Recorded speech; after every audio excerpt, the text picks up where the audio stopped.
ಕಾಲದಿಂದಲೂ ಮಹಿಳೆಯರಿಗೆ ಅಧ್ಯಕ್ಷ ಸ್ಥಾನ ಕೊಟ್ಟಿಲ್ಲ ಅನ್ನುವಂಥದ್ದು. ಅಂದ್ರೆ ಇವತ್ತು ಬಿ ಜೆ ಪಿ ಮತ್ತು ಆರ್ ಎಸ್ ಎಸ್ದಲ್ಲಿ ಮಹಿಳೆ ಅನ್ನೋದು ಏನಪ್ಪ ಅಂತಂದ್ರೆ ಎರಡನೇ ಹಂತದ ನಾಗರಿಕರು ಅಂತ. ಅಂದರೆ ಇದರ ಅರ್ಥ ಅವ್ರಿಗೆ ಅಷ್ಟು ಬೆಲೆ ಇಲ್ಲ ಅಂತ. ಇದು ಅವರೇನೋ ಹೇಳ್ತಾರೆ, ಇದು ಬಿ ಜೆ ಪಿಯ ಸಣ್ಣ ಮನಸ್ಸು ಆ ಮನಸ್ಸು ಅಂತೇಳಿ. ಅದಿಲ್ಲ, ಒಂದು ಪಾರಂಪರಿಕವಾಗಿ ಬಂದಂಥ ಮನಸ್ಸು ಸ್ತ್ರೀಗೆ ದೊಡ್ಡ ದೊಡ್ಡ ಮಾತುಗಳನ್ನು ಮಾತಾಡೋದು, ಆದರೆ ಅವಳನ್ನು ಮನೆ ಕೆಲಸಕ್ಕೆ ಇಟ್ಕೊಂಡ ಬಿಡುವಂಥ ಒಂದು ಪ್ರವೃತ್ತಿ ಈ ಒಂದು ಮನೋವೃತ್ತಿಯಲ್ಲದ ಆರ್ ಎಸ್ ಎಸ್ ಮತ್ತು ಮನುಸ್ಮೃತಿ ಜನರಲ್ಲಿ ಅಂತೇಳಿ ಇಲ್ಲಿ ನೇರವಾಗಿ ಆರೋಪ ಮಾಡ್ತಾ ಇದ್ದಾರೆ ಕಾಂಗ್ರೆಸ್ಸಿಗರು, ಅದರಲ್ಲೂ ಮುಖ್ಯವಾಗಿ ರಾಹುಲ್ ಗಾಂಧಿ ಅವರು. ಇನ್ನು ಈಗಾಗಲೇ ಮಹಿಳಾ ಮೀಸಲಾತಿ ಅಂದಿದ್ದಾರೆ, ನಿಮಗೆ ಗೊತ್ತದ ನಮಗೆ ಗೊತ್ತದ. ಆದರೆ ಮಹಿಳಾ ಮೀಸಲಾತಿ 2024 ತಂದ್ರು ಇನ್ನೂ ಅದು ಅಂಗೀಕಾರ ಆಗಿದೆ, ಇದು ಎಸ್ಟಾಬ್ಲಿಷ್ ಆಗಿಲ್ಲ. ಆ ಸಂದರ್ಭದಲ್ಲೇ ಒಂದು ಕಾಲ ಕಾಂಗ್ರೆಸ್ ಇದನ್ನು ವಿರೋಧಿಸಿತ್ತು. ಇವೇನು ಹೆಣ್ಮಕ್ಳಿಗೆ ರಿಸರ್ವೇಷನ್ ಕೊಡ್ತದೆ ಅಲ್ಲಿ SC ST OBC ಅವರಿಗೆ ತಕ್ಕಂಗೆ ಹೆಣ್ಮಕ್ಳು ಅಲ್ಲಿಯೂ ರಿಸರ್ವೇಷನ್ ಕೊಡಬೇಕು ಆಯಾ ಭಾಗದಲ್ಲಿ ಅಂತ ಕೇಳಿದರು. ಆ ಸಂದರ್ಭ ಒಂದು ಕಾಲಕ್ಕೆ ಕಾಂಗ್ರೆಸ್ ಐತಿ ಇದನ್ನು ವಿರೋಧ ಮಾಡಿದ್ದು, ಇದು ಬೇಡಪ್ಪ ಅಂತಿಲ್ಲ.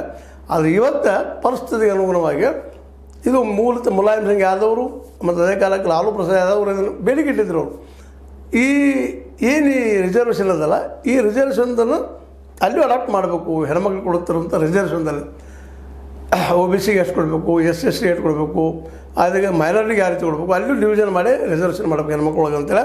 ಅದು ಆಗಿರಲಿಲ್ಲ. ಈಗ ಅದನ್ನು ಮುಂದೆ ಇಡ್ತಾ ಇದ್ದಾರೆ. ಮಹಿಳಾ ಮೀಸಲಾತಿ ಮಸೂದೆಯನ್ನು 2024 ಸೆಪ್ಟೆಂಬರಲ್ಲಿ ಸಂಸತ್ತು ಅಂಗೀಕರಿಸಿತ್ತು.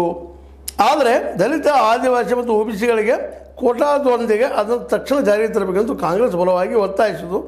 ಆದರೂ BJP ಸರ್ಕಾರ ಅದನ್ನು ಜಾರಿಗೆ ತರಲಿಲ್ಲ.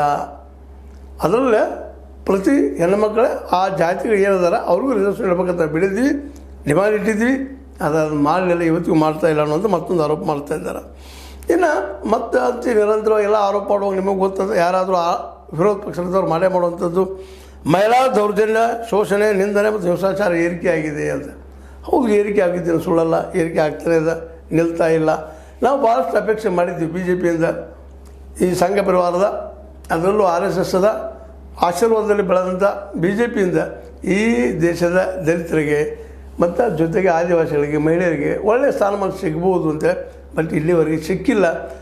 ಕಾಂಗ್ರೆಸ್ ಕಾಲದಕ್ಕಿಂತಲೂ ಹಿಂದಿನ ಸ್ಥಿತಿ ಇವತ್ತದ ಅನ್ನುವಂಥ ಮಾತನ್ನು ಇಲ್ಲೇ ವ್ಯಕ್ತಪಡಿಸ್ತಾ ಇದ್ದಾರೆ.